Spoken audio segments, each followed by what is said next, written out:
મારું નામ વિવેક દેસાઈ. હું છેલ્લા લગભગ 30થી 35 વર્ષથી ફોટોગ્રાફીના ફિલ્ડમાં છું અને જુદા જુદા સબ્જેક્ટ વિશે ફોટોગ્રાફી કરતો રહું છું. મારી શરૂઆત થઈ હતી એ કચ્છથી થઈ હતી. એટલે 1992માં જ્યારે પહેલો રણોત્સવ થયો એ વખતે મેં કચ્છની મુલાકાત લીધી અને ત્યારથી સતત મારી જર્ની શરૂ થઈ.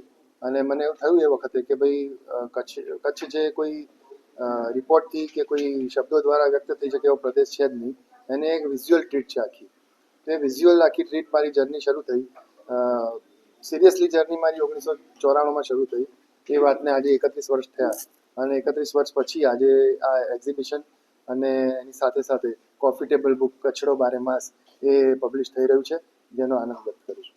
શું એક્સપેક્ટેશન્સ છે આપને coffee book launch? Coffee table book લોન્ચમાં એક્સપેક્ટેશન કંઈ નથી. માત્ર ને માત્ર એ છે કે સારા જે કચ્છની જે આખી સારી બાજુ છે, જે પોઝિટિવ સાઈડ છે, અથવા તો જે એ લોકોની કુમારી કચ્છની અને કચ્છના લેન્ડસ્કેપને એ બધું જે છે એ લોકો સુધી પહોંચે. સારા લોકો જે લોકો રણોત્સવમાં આવે છે જોવા માટે, એ માત્ર રણોત્સવ પૂરતો મર્યાદિત રહ્યા વગર બીજા એરિયાને પણ એક્સપ્લોર કરે કચ્છના.